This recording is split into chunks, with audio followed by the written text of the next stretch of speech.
Campus কেমন লাগছে? আসার পর কি বটতলায় খাওয়া হয় সবার? শহীদ মিনারে আড্ডা দেওয়া হয়? সুইজারল্যান্ড মনপুরে যাওয়া হয়েছে?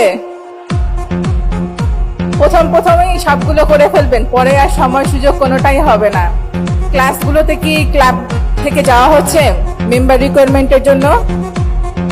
আচ্ছা, যাবেন। আমাদের ক্যাম্পাসে অনেক সংগঠন আছে, আপনাদের যদি বিতর্ক করতে ইচ্ছা করে বিতর্ক সংগঠনে যুক্ত হবেন, যদি আবৃত্তি করতে ভালো লাগে আবৃত্তি সংগঠনে যুক্ত হবেন, সাংবাদিকতা করতে চাইলে সাংবাদিকতা ক্লাব আছে, সেখানে গিয়ে লেখালেখি করতে পারবেন। তারপরে হচ্ছে আপনাদের যদি নাটক করতে ভালো লাগে থিয়েটার আছে, সেখানে যাবেন। খেলাধুলার জন্য কিন্তু আমাদের ক্যাম্পাসে ক্লাব আছে। আমাদের সবকিছুর পাশাপাশি পড়াশোনা তো অবশ্যই ফার্স্ট প্রায়োরিটি, তার পাশাপাশি আমাদের ক্লাবগুলো আছে সেগুলো করবেন, খেলাধুলা করবেন, সবকিছু মিলে তাহলে মন মানসিকতা ভালো থাকবে। আর হচ্ছে সবকিছুর পাশাপাশি সবশেষে হচ্ছে ধর্মীয় চর্চা করবেন, যে যেই ধর্মেরই হোক, কারণ আমাদের আসলে শেষ গন্তব্য মৃত্যুই, সেখানে যেতে হবে, আমাদের জবাবদিহি দিতে হবে আমাদের কর্মকাণ্ড কি।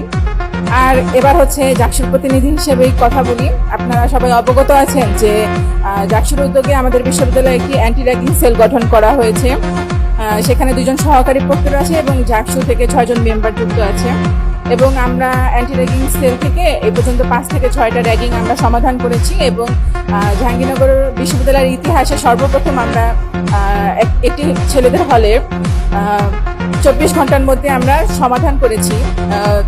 16 জনকে কিন্তু সাময়িক বহিষ্কার করা হয়েছে এবং তদন্ত কমিটি গঠন করা হয়েছে এবং সেই প্রেক্ষিতে তাদের শাস্তি প্রদান করা হবে। তো আমাদের বিশ্ববিদ্যালয়ের বিভিন্ন গুরুত্বপূর্ণ জায়গায় অ্যান্টি র্যাগিং সেলের ব্যানার দেওয়া হয়েছে। আপনাদের কেউ যদি র্যাগ দিয়ে থাকে আপনারা আমাদের সাথে সেখান থেকে যোগাযোগ করতে পারেন, অথবা আমাদের একটি গুগল ফর্ম দেওয়া আছে যেখানে আপনারা অ্যানোনিমাস ভাবে আপনাদের তথ্য জানাতে পারবেন এবং আমরা সেটা সবসময় দেখি, প্রত্যেকদিন চেক আপে থাকে এবং আমরা সেটা ব্যবস্থা গ্রহণ করব। এবং বলতে চাই যে আমাদের বিশ্ববিদ্যালয়ে বাবা মা অনেক স্বপ্ন দেখে পাঠিয়েছে, অনেক টাকা পয়সা খরচ করে পাঠিয়েছে, তাদের চাওয়া তাদের সন্তানেরা ভালো কিছু করবে। তো আমরা হচ্ছে সবাই মাদক থেকে দূরে থাকবো। আমাদের বিশ্ববিদ্যালয়ে অনেকে এসে মাদকাসক্তর সাথে যুক্ত হয়ে যায়, সেটা আমরা হতাশা থেকে কিংবা এক্সাইটমেন্ট থেকে কিংবা একবার ইউজ করে দেখি কেমন লাগে, যে কোনো ভাবেই হোক মাদকের সাথে যুক্ত হওয়া যাবে না। মাদক কখনো আমাদের ভালো কিছু বয়ে নিয়ে আসে না।